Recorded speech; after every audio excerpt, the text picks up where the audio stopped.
What are we discussing on today's podcast, you ask? Well, looks like the ANSWERBACKS are back, so we got to discuss that crazy game victory in extra innings over the Texas Rangers. Should the D-backs stick with the opener bullpen approach with their rotation? And then finally, we'll wrap it up by discussing why Gabriel Moreno was always the catching answer, all on today's Locked on Diamondbacks podcast. You are Locked on Diamondbacks, your daily Arizona Diamondbacks podcast, part of the Locked on Podcast Network, your team every day.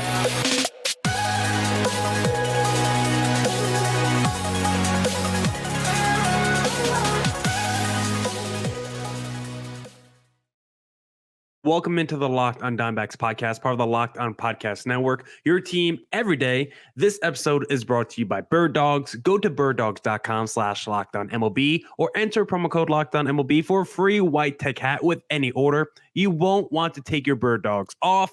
We promise you. I'm Millard Thomas, host of this wonderful podcast. I'm a multimedia journalist and I'm a graphic designer. So please go check out my website, MillardThomas24.com. On there you can see all my latest work, from my packages to my articles to my photos and my graphic design. If you want to see more content by me, just follow me on Twitter at CreatorThomas24 from my personal account, or just look up Locked on Diamondbacks, both Twitter, Instagram for the podcast handle.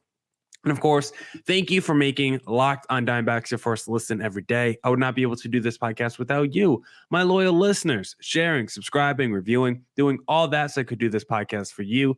Thank you. It's free and available on all platforms, so please continue to tell your friends. One of those platforms is YouTube, so please hit subscribe on the Locked on Diamondbacks YouTube channel.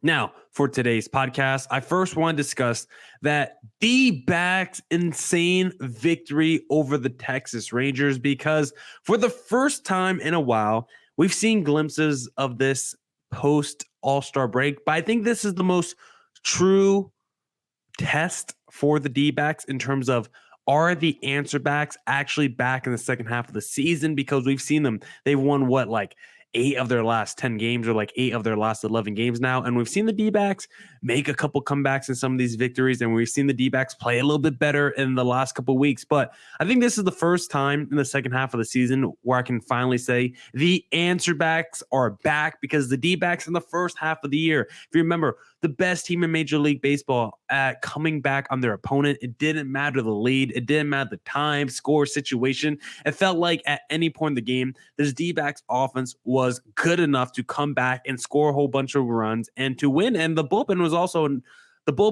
solid enough at the time to hold opposing offenses off the board. And then you look at this game against the Texas Rangers.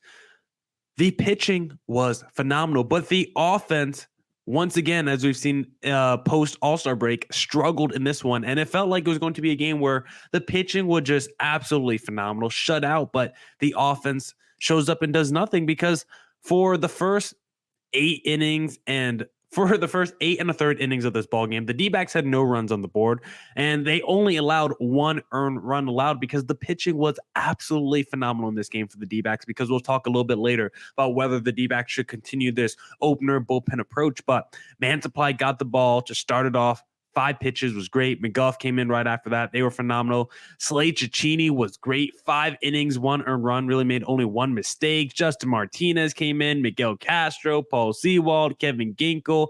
All these guys were really good in this ball game. The whole bullpen was really phenomenal overall, but this D-backs team offense could not score any runs until it mattered the most, because like I said, the first 8 1/3 inning, this offense did nothing. And then Ketel Marte in the 9th inning tied it up with a shot off the bat where he knew immediately as soon as he swung, that thing was out of here. And then the 11th inning, with the D-backs down 2 runs, Perdomo clutch down the line, and then Tommy Pham walk-off hit. This D-backs trade deadline ended up being super crucial for them, because Paul Sewald got you a clean 10th inning where you just breezed right through that inning. Runner on second rule, it does not matter. Had the utmost confidence in Paul Sewald to close out that inning and get us, to the next inning with a scoreless frame. Something that you can't say a lot and often with this D-backs bullpen, because trust me, if it was a Miguel Castro, if it was a McGuff, if it was just Joe Mantiply coming into that situation for Paul Sewald, coming into that situation instead of a Paul Sewald, feels like this D-backs team probably lose the game. But Paul Sewald comes in, absolutely clean 10th inning. And then Tommy Pham didn't have a hit in this ball game until that walk-off hit. And he had something of a multi-game hitting streak entering this game, and then comes up huge in the 11th inning with a massive 2-run rip in the alley to give the D-backs the victory. This was just another showcase of how good the trade deadline ended up being actually for the D-backs. Like I said, I wish that they could have maybe got another rotation member, like someone that the D-backs faced tonight in a Jordan Montgomery, who I think would have been perfect for this D-backs rotation. But to upgrade your outfield because the Jake McCarthy's and the Alec Thomases weren't playing well. And guess what? You acquire Tommy Pham, you send down Jake McCarthy. All of a sudden, Alec Thomas has a little fire lit under his ass. He's playing really well all of a sudden.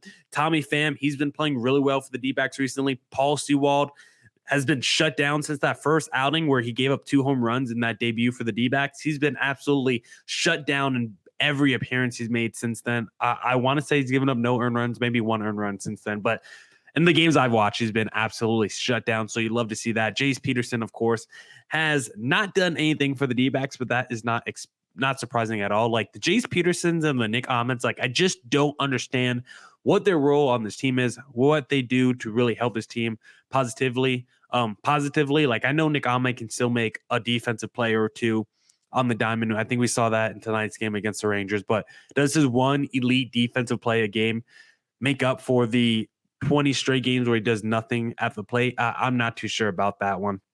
And Torey Lovullo did get me a little nervous too late in that game because in that 11th inning, I want to see Nick Ahmed get pinch hit for Corbin Carroll. Instead, he decided to pinch hit Alec Thomas for Corbin Carroll, lefty for lefty. I don't know why he didn't do it for a Nick Ahmed who does nothing offensively. Meanwhile, Alec Thomas is a guy who is hot at the plate right now. I didn't understand taking him out, especially when a couple batters later you substituted in Perdomo, so you can't really use the defensive misalignment argument. So not too sure what happened there, but hey, D-backs win, and now you look at the standings. The D-backs are still a game back. It feels like for the longest time the D-backs were losing every game, but it didn't feel like they were really falling down the standings. Now it feels like the D-backs are winning every game, but they're not climbing up the standings, which is I'd rather be the team that wins every game and doesn't climb instead of the team that loses every game and doesn't fall. Personally, I'd rather see my team win than lose, but at least the D-backs feel good in this race, feel like a strong contender once again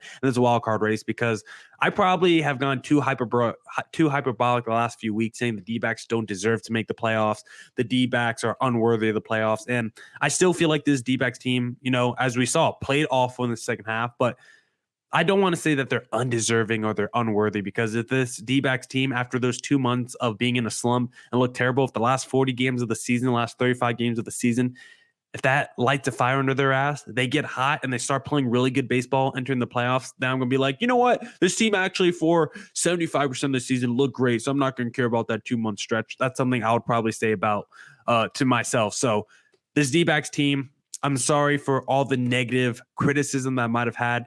That was deserving, but I'm sorry if I ever gave up on this team.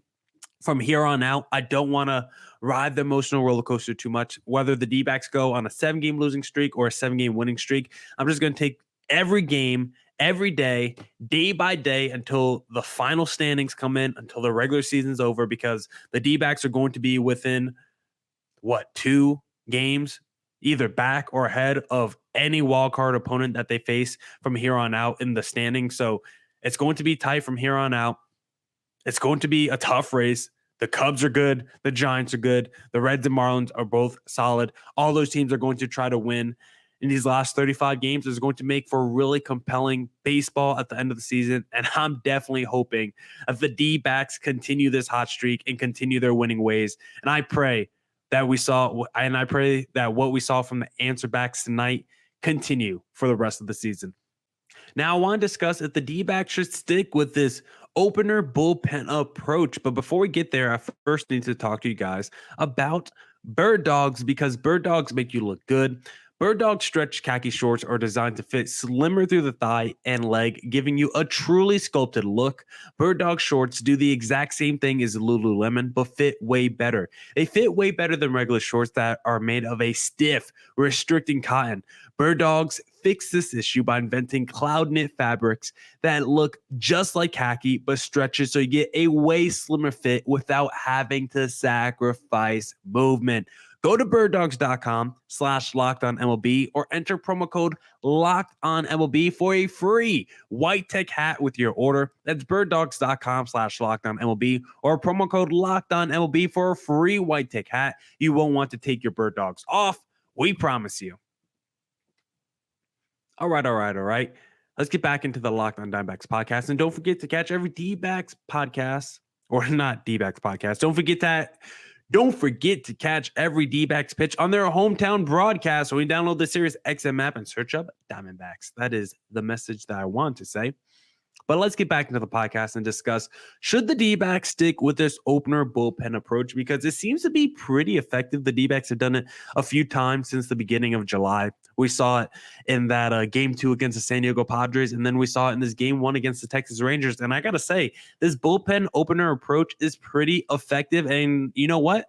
I say yes to sticking with this approach. Now, it's a little different opener versus bullpen, because when you go with the opener, it means you're going with like a guy like Joe Mantiply to pitch to the top of the lineup, maybe pitch, get that first inning, and then you go with your traditional Zach Davies starter after that to pitch 5 innings. The bullpen approach is more going Joe Mantiply, McGuff, and then maybe we throw in a long reliever, Tyler Gilbert-esque player to go and pitch, a few more innings. And then you're really not throwing a traditional starter at any point in that game. So bullpen or opener are two approaches that we've seen the D-backs kind of implement and utilize recently. And for me, I think it's super effective. And it's something that I want to see the D-backs continue to do throughout the rest of the season, because right now you look at the depth of this D-backs rotation. It's Zach Gallen, it's Merrill Kelly, it's Brandon Pfaadt. And then after that, the depth is not very strong, as we've discussed plenty of times on this podcast, because Tommy Henry, Dre Jameson are both done for the season, it seems like. Ryan Nelson, he might be done for the season just because of how bad he's looked his last few starts. He's looked kind of lost. We'll see what he could do in AAA if he could rehabilitate himself, but he just might be a lost cause at this point in the season. So right now, you can only trust 3 dudes to be every fifth day starters in this D-backs rotation: Gallen, Kelly, and Pfaadt. So what does that leave for the rest of this D-backs rotation? It leaves a lot of long relievers, and there is a guy potentially on the way back soon that could help out this rotation in a Zach Davies. But even with the Zach Davies coming back, I still beg the question, why not pair him with the bullpen arm, especially considering he's coming off an injury and maybe won't have that total arm strength, and maybe his arm could be a little fatigued to start his D-backs tenure once again. And with the guys like the McGuffs and the Joe Mantiplies struggling in high leverage moments, and I mean mightily struggling. We've seen these guys over the last few months, like they have not been good when the game has mattered the most, when it's been a high pressurized moment, and you put those guys in. When you have 1 run with runners on and you put those guys in, do you feel good about it? No, you do not. So I think throwing out a McGuff or a Mantiply in these low leverage moments, low pressure moments where they could get low confidence to start the game, I love it. Mantiply to start the lineup as soon as the game starts, before they get into reps in, before these batters warm up. I love it for the Mantiplies and McGuffs. So why not do that? And then after that, you can still bring in your Davies after that, right? You can still have McGuff or Mantiply start the game depending on the lineup, because one's a righty, one's a lefty, of course. And then you could bring in your Zach Davies to come in after that and pitch 4 to 5 innings if possible. And listen, I think another reason why this works so well, specifically with a guy like Zach Davies, not just because he's coming off injury, but also because he kind of struggles in that first inning. Davies has a 9.75 ERA in the first inning this season, but in the second inning this year is a 4.5 ERA, which is actually the best inning he's pitched all season. The second inning is Davies' strongest inning, while the first inning is arguably his worst. So let's face it, if Zach Davies is going to give up like 5 runs anyway, why not start that scoreless frame early, right? Why not cheat a little bit and get that scoreless frame early from a Joe Mantiply or a Scott McGuff if Zach Davies is probably going to give up 5 runs anyway? And also, why not start Zach Davies in the inning he's most comfortable with? Now, maybe you can still make the argument, since even though it's the second inning, it's still Davies' first inning. So now his first inning struggles just apply to the second inning. I guess that logic makes sense, but I at least want to start Davies in the second inning and get him going against, maybe, if you're lucky, like maybe Mantiply, he doesn't give up any earned runs, but maybe he gives up a walk and a hit in that first inning. And now all of a sudden you're facing like the 6, 7, 8 hitters if you're Zach Davies to start the game in the second inning. I think that's really ideal for a guy like Zach Davies, who has struggled all season long. And then also the days where it's not bullpen opener and then Zach Davies, I kind of like the idea, because I both like Slade Cicchini and Bryce Jarvis, because we saw Slade tonight come in whatever inning it was, a third inning, and pitch 5 really strong innings for this D-backs. I love the way he's looked this year. I've also loved the way Bryce Jarvis has looked this year. Why not just pair those two together so they could fill one slot? Because I don't think either of those guys is ready for a full-time role in the rotation, but could those two guys be 2 halves of one slot in the starting rotation? Why not start both of them? Let Slade start the game and go 3 to 5 innings, and then give Jarvis another 2 innings. That seems like a really smart plan to me. Obviously, they're both righty, so I don't know if you want to do that, but I think it'd be pretty interesting. Gallen, Kelly, and Fott should be locked into your 1, 2, 3, and then you use those long relievers on the days where those top 3 are not pitching. And if a guy gets worn down because you're maybe overtaxing your bullpen just a little bit too much, you're loaded in AAA with a bunch of dudes who are quite similar to each other. It's the reasons why that you have the Slade Cicchinis and the Bryce Jarvises up on the major league level right now. Maybe a Ryan Nelson does turn it around and could call him back up later in the season. Maybe there's someone else, maybe a Blake Walston or I don't know how to pronounce his name, but like a Lynn you want to call up. Like, there's so many options for the D-backs that they could do. If somebody does get worn down, like, I love this riding the hot hand approach that the D-backs have done with some of their position players and some of their outfielders. So I'd love if they could do that too with their bullpen and the rest of this rotation. And guess what? I also want to see the D-backs do this for the rest of the season and probably in the playoffs, because I do think this strategy could be a little teaser into what the D-backs might do in the playoffs, because like I said, after Fott, the rotation is not strong. And if you want to put someone out there in game 4, game 5, I don't think you're going to throw out a rookie to pitch 5, 6 innings. I don't think you're going to trust a Ryan Nelson. You might go with this bullpen opener approach if you're Torey Lovullo once you make it to the postseason. And it's probably the best way to preserve a Zach Allen, unless you're going to pitch Zach Allen on super short rest and want to make him the game 4 starter and Merrill Kelly the game 5 starter, and you just have a 3-man rotation. Fine, you could do that if you want once you get into the postseason, but I probably think you need at least one day where you're doing the bullpen, opener approach if you're the D-backs. I don't think this approach is going to win you the World Series, but I do think it could get you enough wins to make it to the playoffs. And then once you're in that point, anything is possible. I don't care. I don't think this approach will get you to the World Series, but again, anything is possible. And I just want the D-backs to make it to the postseason. I want them to win at least a series, but this is not a team that has to make it to the NLCS. This is not a team that has to make it to the World Series. A couple of postseason wins and a postseason berth would make me just pretty happy overall.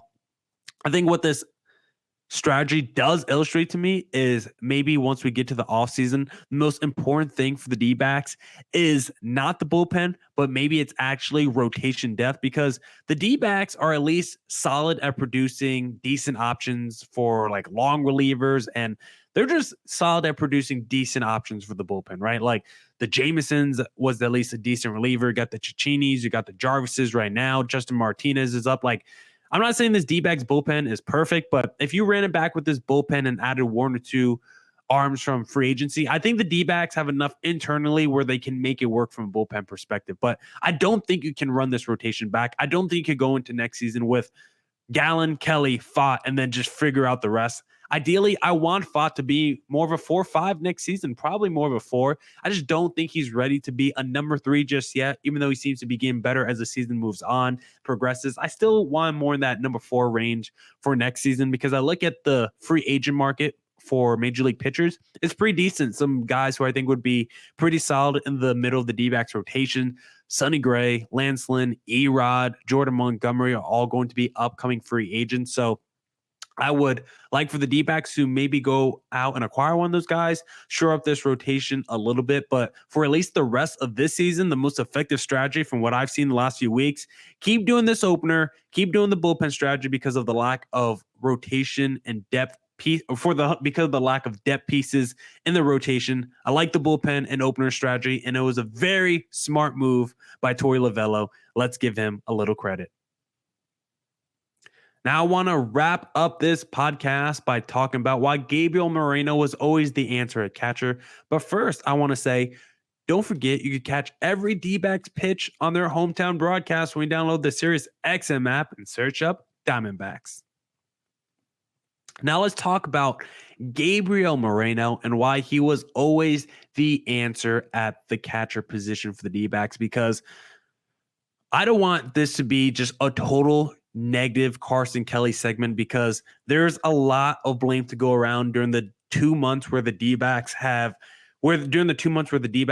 looked absolutely terrible, where they sucked, where they looked cooked, where they looked like the team that I said was undeserving of making the postseason. But maybe it was just some stank and bad aura from a Carson Kelly, because again, I don't want to get too negative on the guy, but it is actually night and day with the D-backs with Carson Kelly in versus with him out of the lineup, because the D-backs were Carson Kelly in the lineup this season, because if you remember, Carson Kelly got healthy right around, it was like June 12th or June 13th was Carson Kelly's first game back. The D-backs started sucking like June 12th or June 13th. Like immediately when Carson Kelly got back is when the D-backs start to go into the tank. And you can see why, because the D-backs record with Carson Kelly in the lineup is 9-23. They were 9-23 with Carson Kelly in the lineup. So what's their record with him out the lineup?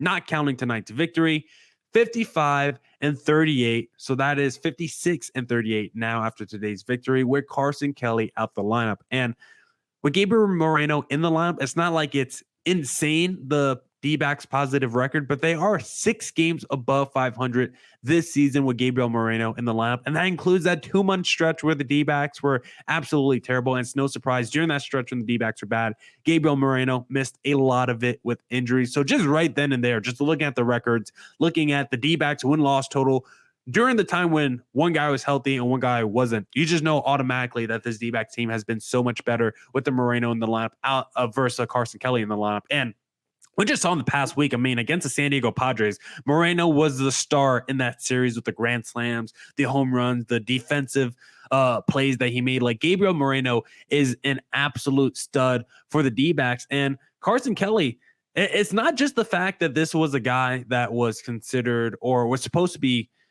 considered to be a catcher that can do more than what most catchers can do offensively at the plate. Right, this was someone that could be a 20-plus home run guy for you, someone that could hit for a decent average, hit for a solid OPS, maybe be that 5-6 hitter in your lineup, really be a contributor to run scoring and run producing results. But outside of 2019, we didn't really see many glimpses of that offensive Carson Kelly, that offensive contributor, offensive impact player for this Arizona Diamondbacks team. And what makes it worse, Carson Kelly really didn't help defensively either. So it's like, if you're this guy who was always considered an average at best defender, but a plus offensive player, but your offense and your bat never come around, meanwhile, your defense is just stagnant at best, it makes it tough for the D-backs to continue holding on to you as an everyday catcher, because the defensive metrics on Fangraphs do not really like a Carson Kelly. Most of them are negative. Most of them say he did not really provide any positivity from a defensive standpoint. When you look at blocking balls, we look at framing pitches, we look at throwing out guys, Kelly is pretty much considered below average and all of that. So when it's like, what does Carson Kelly do to help out my team? It's really tough to say. And it's really, you can really see why this D-backs team has been so much better with him out the lineup. And then you look at a guy like Gabriel Moreno, like he's not great in every defensive category or every defensive metric, but he does lead all catchers with at least 600 innings in defensive runs saved. And he also leads all catchers in the major leagues and caught stealing percentage with over 60%, like 64% of the time entering today's game, Gabriel Moreno threw out opposing runners, which is just an insane number Gabriel Moreno has a rocket, and if you try to run on him, more than likely he's going to throw you out. Then the guy replacing a Carson Kelly, Jose Herrera, is not that great defensively in terms of most of the FanGraphs metrics, because he's like right there in Carson Kelly in pretty much every defensive metric except one. Herrera by the numbers is also one of the best catchers in Major League Baseball at throwing out opposing runners. So when I think about the identity of this D-backs team, it should be create havoc as much as possible on the bases from an offensive standpoint, right? Steal as much as possible, take as many extra bases as possible. Don't be afraid to play small ball from time to time. And then on the other side, the defensive perspective from the D-backs should be inviting opposing runners to take off when you have those two missiles behind you at the plate in Moreno and Herrera. The D-backs identity should all be about chaos and run stealing opportunities, both giveth and both taketh away for the D-backs. So when you have two productive catchers that could just run, well, you have one productive catcher from a both offensive and defensive standpoint, and then Herrera at least is productive from a throwing out opposing runner standpoint. So when you have those two guys, you're going to have a really nice combination at catcher. And then also I just want to talk about how the D-backs have always had productive catchers with a bat throughout their history. If you look at their franchise history, like the D-backs have always had catchers that could do something offensively. So when I think about Carson Kelly not living up to that, it's kind of a shame, because the D-backs have always kind of gone after those catchers that can do something offensively. And I think Gabriel Moreno is going to fit perfectly in that mold for the D-backs and kind of be that missing piece that the D-backs have always wanted from Carson Kelly. Because you look at some of the D-backs catchers from the past, the Chris Ionettas, the Wellington Castillos, the Miguel Monteros, the Chris Snyders, like the D-backs have always had catchers that could get you a 815 OPS with 18 home runs and just be a solid run producer in the middle of your lineup. I don't think Gabriel Moreno is going to be a Buster Posey, but if he's doing what he's doing right now on defense, and then is like a Contreras brother on offense, like a William or a Wilson Contreras on offense, with what he can do defensively, I will gladly take that. I think Gabriel Moreno is a great culture guy, a great clubhouse guy. I'm glad that Mike Hazen traded for him this past offseason. Now, that's it for this edition of the Locked On Diamondbacks podcast. Come back tomorrow for more Diamondbacks news, coverage, and insight. We'll be talking to Bryce Patrick of Locked On Rangers about the series and recap it. As always, thank you for making Locked On Diamondbacks your first listen every day. Don't forget to catch every D-backs pitch on their hometown broadcast when you download the Sirius XM app and search up Diamondbacks. And as always, stay safe, stay healthy. Doses.